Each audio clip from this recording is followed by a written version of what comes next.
Message de Dieu à tous les couples mariés et fiances. Shalom. Peuple de Dieu, en ces temps de la fin, le diable ne cesse de multiplier ses ruses pour détruire les vies humaines et rendre les hommes abominables aux yeux de Dieu afin de les conduire sans détour dans les temps de feu. Ces différentes ruses lui ont permis de se glisser au sein de la cellule familiale et de façon plus subtile dans l'intimité conjugale. Peuple de Dieu, que nul ne vous abuse, le Seigneur Jésus-Christ a les yeux fixés sur tout ce que font ses enfants en tout temps et en tout lieu. Aujourd'hui, l'on assiste à des dépravations de toutes sortes au sein des couples chrétiens en ce qui concerne l'intimité conjugale. Nul besoin de rappeler que toute pratique sexuelle hors mariage est un péché abominable aux yeux de Dieu. Impudicité, fornication, concubinage, c'est pourquoi il est fait mention de couples chrétiens. L'on en vient à se poser plusieurs questions parmi lesquelles: comment doit se comporter un couple dans le lit conjugal? Est-il permis aux conjoints de pratiquer toutes sortes de pratiques sexuelles dans leur intimité? Le Seigneur Jésus-Christ, dans sa grâce et son amour pour son peuple, passe par divers voies et moyens afin de mettre son peuple en garde et de sauver les âmes des ruses et des malices de l'ennemi. Afin d'avoir des réponses à ces différentes questions, voici une série de 4 témoignages tirés des Editions brochures Réveille-toi que le Seigneur Jésus-Christ a mis à la disposition de son peuple. Que le sage écoute et tire instruction de ces choses. La parole de Dieu déclare. Jean 8h17. Il est écrit dans votre loi que le témoignage de 2 hommes est vrai. Deutéronome 19h15. Un seul témoin ne suffira pas contre un homme pour constater un crime ou un péché, quel qu'il soit. Un fait ne pourra s'établir que sur la déposition de 2 ou de 3 témoins. Premier message. Nous allons commencer avec ce message que Dieu a adressé à sa servante Claire dans une révélation. Jésus parle. Moi, Jésus, je voudrais que tu saches que les accouplements animaux, les rapports sexuels à style animal, les abominations sexuelles, le travestissement au cours des rapports sexuels, c'est-à-dire être femme et homme en même temps, lorsque la femme se dit de monter sur l'homme au cours du rapport sexuel, les chirurgies esthétiques pour se rendre plus belle, le planning familial, le changement de sexe, la sodomie, c'est la pénétration par l'anus, les seins siliconés. L'utilisation de certaines potions ou médicaments liquides qui font pousser en grand nombre les poils au niveau du sexe afin de plaire à son mari, l'utilisation des Viagra et Manpower ou Woman Power pour stimuler la sensualité, vouloir maigrir ou grossir pour plaire à son partenaire ou mari, l'utilisation des plumes ou d'autres ustensiles dans l'anus de son partenaire, des boucles dans les clitoris pour stimuler son conjoint, l'adoption des positions dites animales, etc., sucer ou lécher le sexe de son partenaire.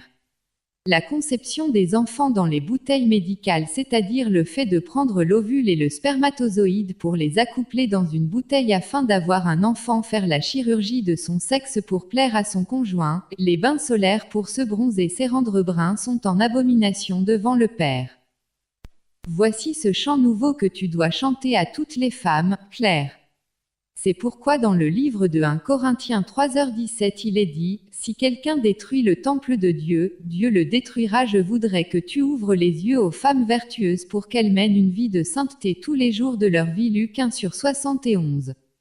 Si une femme se réclame du nom de femme vertueuse mais pratique encore des choses abominables, à savoir, sucer le pénis de son mari lors des rapports sexuels ou pendant les jours de sa menstruation, elle permet à son mari d'avoir le rapport sexuel avec elle, qu'elle sache que ce sont des abominations qu'elle sera en train de commettre devant le Père Céleste. Ézéchiel 18/6, Lévitique 18h19, Lévitique 20h18. Que toutes les femmes qui, lors du rapport sexuel avec leur mari, montent au-dessus pour qu'elles soient satisfaites à ce moment sachent que c'est une ignominie devant Dieu. Cela veut dire que ces femmes prennent l'autorité de leur mari et le surcroît. Donc elles possèdent à la fois le sexe féminin et le sexe masculin, car c'est le sexe masculin qui est censé être au-dessus pour pénétrer en descendant afin de bien verser le sperme. Le sexe masculin donne et le sexe féminin reçoit. La nature nous enseigne que celui qui donne doit être toujours au-dessus de celui qui reçoit. N'est-ce pas une réflexion simple mais très persuasive? Une femme qui pratique ces choses ne peut aller au ciel. Souviens-toi de Lévitique chapitre 18 verset 22. Si une femme monte sur l'homme pendant le rapport sexuel, cela veut dire que devant moi Jésus elle pratique du lesbianisme. L'homme devient femme en se mettant sous sa femme lors de l'accouplement. Des pareilles femmes ne peuvent prétendre aller au ciel. Tout enseignement qui dit qu'en faisant ainsi s'accoupler dans le sens contraire, femme au-dessus de l'homme, on est en train de s'enivrer d'amour selon Proverbes chapitre 5 verset 19 est faux. Ce n'est pas par ceux qui donnent ces enseignements qu'elles vont aller au ciel mais c'est par moi, Jésus Jean 14/6. L'homme qui dit qu'il s'enivre d'amour avec sa femme en la laissant prendre le dessus, et la femme qui dit qu'elle s'enivre d'amour en montant sur son mari, tous deux sont dépourvus de sang. Proverbe 15h21. En conséquence, tous iront en enfer. Ma fille Claire, ouvre les yeux à ces femmes. Regardez vous-même les animaux, que lequel de ces animaux mâles lors de l'accouplement laisse la femelle monter au-dessus. Or, ce sont des animaux, on les appelle des animaux, à combien plus forte raison l'homme que j'ai créé à mon image et à ma ressemblance. Si les êtres appelés animaux ne commettent pas de telles abominations, à combien plus forte raison l'homme que j'ai créé à mon image et à ma ressemblance. Comment ceux qui pratiquent des choses abominables que les animaux même qui n'ont pas même de l'intelligence, mais juste de l'instinct ne font peuvent prétendre aller au ciel. Voyons Apocalypse 21/8. S'enivrer d'amour, c'est tout le moment de l'accouplement où l'homme se place sur sa femme jusqu'à l'orgasme de tous les deux. L'orgasme, c'est le point culminant du plaisir sexuel. Chez l'homme, ça se manifeste par l'éjaculation et ce temps est tout à fait particulier. Tout change en ce moment-là, c'est ce qu'on appelle s'enivrer d'amour. Ce n'est pas ce que les pornographes font qu'on doit faire devant moi, Jésus. Prenons un exemple à partir des cochons. Depuis quand le cochon femelle monte sur le cochon mâle? Jamais la femelle n'est montée sur le mâle. Le cochon femelle que les hommes prennent comme un animal très moins intelligent qu'on lave avec du savon et qui, par après se vautre encore dans la boue de Pierre 2h22 n'est jamais monté sur le mâle pendant leurs accouplements. Jugez-en vous-même, ceux ou celles qui veulent aller au ciel font ce que les animaux ne font pas. Moi Jésus, je vous le dis, les cochons sont encore meilleurs que les hommes et les femmes chrétiens qui s'accouplent à l'envers devant Dieu. Je demande encore une fois à Claire d'ouvrir les yeux aux femmes vertueuses sur la pratique du planning familial. Les femmes qui prennent des contraceptifs ou utilisent des condoms au cours des rapports sexuels afin d'espacer l'accouchement ou même d'arrêter de donner assez d'enfants, les femmes qui font le planning par diverses manières s'exposent à un danger alors que dans Ésaïe chapitre 66 verset 9 moi, je montre que je n'ai pas fermé le sein maternel pour empêcher d'enfanter. Et, le danger c'est le fait de finir sa course en enfer. Claire, ouvre-leur les yeux sur ce que j'ai dit à Abraham. Je lui disais que ses enfants seraient comme les grains de sable ou des étoiles dans les cieux qu'on ne peut compter.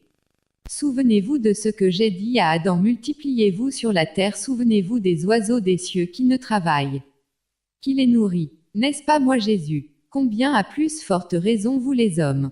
Et les femmes ne veulent plus donner des enfants et commettent de tels péchés. Ne vous ai-je pas dit dans Matthieu chapitre 6 versets 25 à 28 que personne sur cette terre ne dise, si j'ai assez d'enfants, comment ferai-je pour les supporter?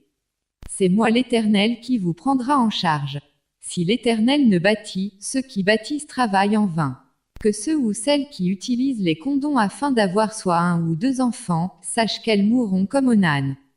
Onan, sachant que cette postérité ne serait pas à lui, se souillait à terre lorsqu'il allait vers la femme de son frère, afin de ne pas donner de postérité à son frère.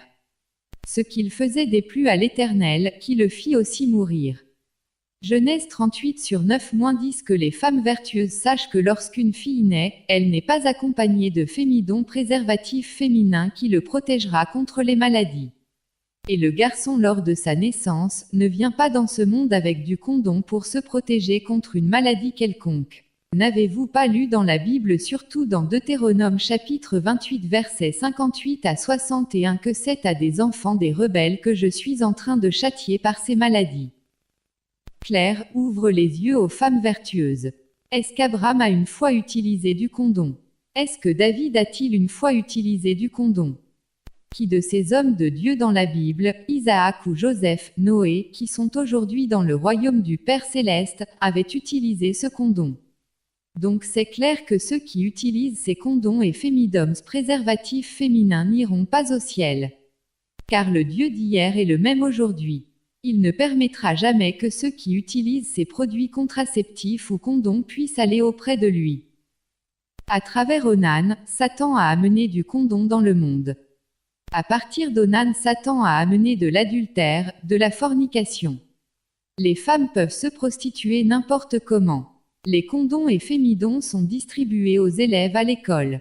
On peut s'accoupler mais ne pas avoir d'enfants.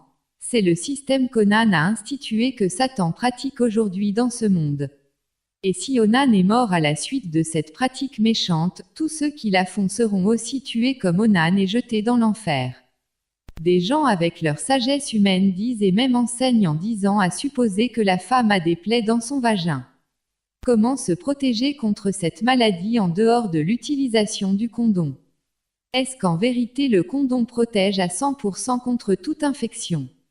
La Bible déclare dans Proverbe 30/6 et dans Apocalypse 22, 8-19 Claire avertit les femmes afin qu'elles ne deviennent pas comme la femme de l'eau, surtout celles qui regardent encore en arrière.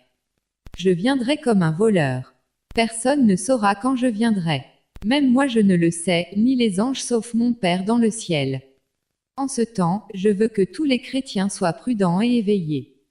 Je le répète encore, je n'ai pas créé l'enfer comme étant de feu pour l'homme mais je l'ai créé pour Satan et ses anges, les démons Matthieu 25/41. Deuxième message. C'est un extrait tiré dans le témoignage du frère Gabriel dont le Seigneur avait fait visiter l'enfer et le ciel par sa grâce. Il témoigne de ce qu'il avait vu en enfer. En enfer, j'ai vu les femmes qui taillent la pipe ou sucent le pénis de leur mari, fellation qui monte sur leur mari pendant le rapport sexuel, les hommes qui lèchent le vagin de leur femme cunilingus, qui pratiquent la sodomie avec elles et introduisent leurs doigts dans leurs parties intimes vagin, les femmes qui couchent avec les animaux, qui s'achètent les godemichés ou les pénis fabriqués pour se satisfaire ainsi que les hommes qui s'achètent les vagins fabriqués pour se satisfaire. Les pédérastes et les lesbiennes, ceux qui regardent la pornographie et tous les vendeurs d'aphrodisiaques et des préservatifs en proie au tourment dans le gouffre. Genèse 19h13 J'ai vu des fiancés qui couchent ensemble avant le mariage. Troisième message. C'est un extrait du témoignage sur l'enfer de la sœur Adélaïde de Bolivie. Le Seigneur avait laissé qu'elle fût tourmentée par les démons pour un but. Elle témoigne, un autre démon qui avait une très grande bouche vint vers moi, il monta sur moi. J'essayais de le pousser mais je ne pouvais pas. Ce démon mit sa bouche dans la mienne tire-langue et je sentis sa salive remplir ma bouche. Je criais, Seigneur pourquoi tu permets ça et le Seigneur Jésus dit, c'est nécessaire que tu parles aux gens sur terre au sujet de la réalité de l'enfer et pour qu'ils comprennent. Le but. Je suis un Dieu saint. Il y a beaucoup de gens à l'église qui commettent toutes sortes d'actes d'immoralité avec leur bouche. Je suis un Dieu saint. Dis-leur que la bouche doit servir à me glorifier et non à l'immoralité. Je dis, Seigneur, enlève ce démon de mon corps car il suçait tout mon corps, sa salive était très noire sur tout mon corps, c'était terrible. Commentaire, elle fut tourmentée par ces démons en enfer à cause de certains actes immoraux qu'elle commettait avec sa bouche. Ce qu'on appelle tire-langue ou embrassement est aussi une abomination aux yeux de l'Éternel de la même famille que la fellation, car Dieu a créé la bouche et la langue pour parler et pour manger, mais pas pour s'embrasser en léchant la langue et la salive d'une autre personne afin de se procurer les plaisirs sexuels. La nature et même l'anatomie nous enseignent clairement que la bouche et la langue n'ont jamais été des organes pour la jouissance sexuelle. Cette pratique est contre nature. Jude 1/7 c'est aussi une luxure. La luxure c'est toute recherche des plaisirs sexuels déréglés et dépourvus de retenue, Romains 13h13. Quatrième message. Un extrait du témoignage de la sœur Victoire Adjakpa. Elle témoigne. En enfer, j'ai vu beaucoup de couples mariés dans le feu de l'enfer parce qu'ils faisaient l'acte sexuel en position inverse, c'est-à-dire la femme montait l'homme pendant le rapport sexuel, Lévitique 18h22, Jude 1/7 vice contre nature. En effet, tout homme qui permet à sa femme de le monter pendant l'acte sexuel n'est plus la tête spirituellement car il vend son autorité à sa femme, 1 Corinthiens 11/3. Les démons tourmentent les hommes qui lèchent le vagin des femmes ainsi que les femmes qui sucent les pénis des hommes. Jude 1/7, Romains 1h26 à 27. Jésus m'a dit que les célibataires qui font eux-mêmes le choix de leur conjoint et qui pourtant lui réclament des partenaires pris en vain. Il ne leur répondra pas parce qu'ils ont déjà fait leur propre choix dès le départ. Genèse 24 sur 1 à 14, Proverbe 19h14. Fin. Épilogue. Bien-aimés dans le Seigneur, nous devons faire attention car les ruses du diable sont là, et continuent à se multiplier. Soyons dans la parole de Dieu, car Jésus-Christ est le même hier, aujourd'hui et éternellement. Le monde est tellement pourri. Ne vous conformez pas au siècle présent. Romains 12 sur 2. Tout ce que le Seigneur vient d'évoquer par ses témoignages n'est que la pensée de l'Évangile. Concernant les positions sexuelles, une seule a été créée par le Seigneur lui-même et approuvée aussi par la nature. En fait, c'est la position où l'homme est couché sur la femme face à face. Les scientifiques l'appellent position missionnaire car ils avaient compris que c'était souvent les missionnaires, les chrétiens qui la pratiquaient. En dehors de cette position, tout est diabolique. Soyons simples et réglés. Même la nature nous enseigne que c'est l'homme qui doit être sur la femme lors du rapport sexuel. Tous les mammifères vivant sur la surface de la Terre, lors de l'accouplement, le mâle monte sur la femelle. C'est logique que l'homme soit au-dessus de la femme lors du rapport sexuel, car c'est lui l'homme qui donne sa semence dans le corps de la femme. Dans le premier témoignage, Jésus a démontré toute méthode du planning familial est une abomination.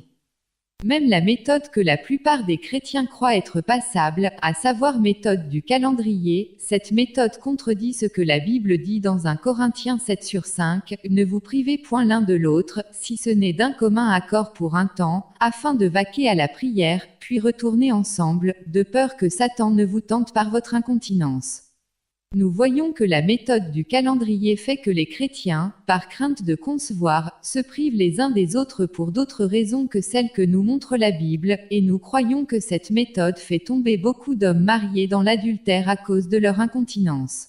La bouche que le Seigneur nous a donnée a le rôle de parler, manger et baiser, faire un câlin dans son sang propre. La bouche que le Seigneur nous a donnée n'a pas le rôle de sucer ou lécher le sexe, le sein, la salive, la langue de son partenaire dans le but de se procurer du plaisir. Tous ces dérèglements, toutes ces perversions font partie des péchés évoqués dans la Bible, à savoir la luxure, lisez Romains 13h13, et les vices contre nature, lisez Jude 1 sur 7. La luxure par définition, c'est toute recherche des plaisirs sexuels déréglés et dépourvus de retenue. Le vice contre nature, c'est toute pratique sexuelle ou goût sexuel qui est contre nature. La plupart de ces pratiques positions pour s'accoupler, le fait de lécher le corps proviennent des films pornographiques et souillent la conscience pour s'installer radicalement dans l'homme. Notez bien, les préliminaires, c'est-à-dire les caresses, les jeux amoureux qui précèdent le rapport sexuel, selon la pensée de Dieu se font juste en se caressant, en se touchant sur des zones érogènes ou des parties du corps qui sont sexuellement excitables, en se faisant des bisous ou câlins pleins d'amour aux joues, aux lèvres. En faisant des jeux amoureux selon le Seigneur, Genèse 26 sur 8 à 9, et en se disant des paroles d'amour, selon le Seigneur, pleines de tendresse, pleines de romantisme et de sensualité.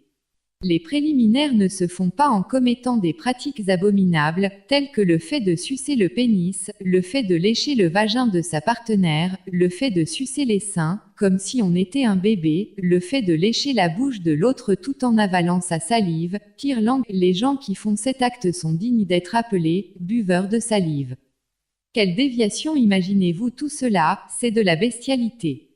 N'oublions pas que le mariage selon Dieu est fondé sur une sensualité réciproque et perpétuelle selon Proverbe 5h19. Pour maintenir cette sensualité perpétuelle, le couple doit implorer la grâce de Dieu, qui est le créateur du mariage. Genèse 2h18 par des prières humbles et continues. L'une des causes qui fait que les couples chrétiens imitent des pratiques mondaines et abominables, c'est le manque de cette sensualité.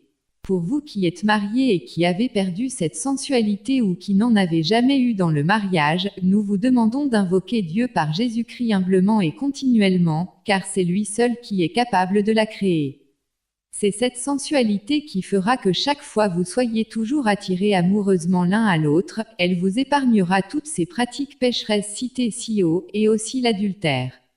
La solution est en Jésus-Christ par des prières, Philippiens 4/6. Pour vous qui n'êtes pas encore mariés, fiancés et ou non, nous vous conjurons par les compassions de Christ de chercher la volonté parfaite de Dieu dans le choix du conjoint comme Genèse 24/1-6 et Proverbes 19h14 nous montrent. Ne cherchez pas la vôtre Proverbes 14h12, Ésaïe 30/1, Éphésiens 5h17. C'est Dieu qui vous connaît mieux que vous-même. Il connaît la personne qu'il vous faut. L'homme est limité Ecclésiaste 3h11, mais Dieu voit tout. Le choix de Dieu vise la compatibilité sur tous les plans pour vivre en harmonie pour la vie éternelle au paradis, la compatibilité sur le plan comportement, sur le plan sanguin, sur le plan sexuel. Ainsi donc, soumettez vos désirs, vos passions au Saint-Esprit par Jésus-Christ, à la parole de Dieu pour ne pas aller en enfer, car les vices contre nature, la luxure Romains 13h13 et la dissolution Galates 5h19 sont aussi parmi les péchés qui excitent la colère de Dieu. Le salaire du péché c'est l'enfer. Ne croyez pas que le péché, c'est juste le fait de commettre des erreurs très graves selon les hommes, non. En effet, la définition du mot péché, selon la Bible dans 1 Jean 3/4 c'est la transgression de la loi. La loi pour nous chrétiens, c'est les commandements ou la loi de Christ selon Jean 14h21 et 1 Corinthiens 9h21. N'oublions pas que la Bible nous montre indirectement dans 1 Thessaloniciens 4/8 que Christ est dans les préceptes bibliques, nous vous conjurons par les compassions divines de ne pas le rejeter. Le Seigneur Jésus-Christ vous aime par la puissance de l'œuvre de la croix, il est capable de restaurer les passions, les désirs qui sont dépravés par la convoitise, par la mondanité, par la pornographie. Invoquez-le humblement et continuellement, il agira. Pour en être délivré, il faut prendre premièrement la décision de se repentir, puis la décision de prier.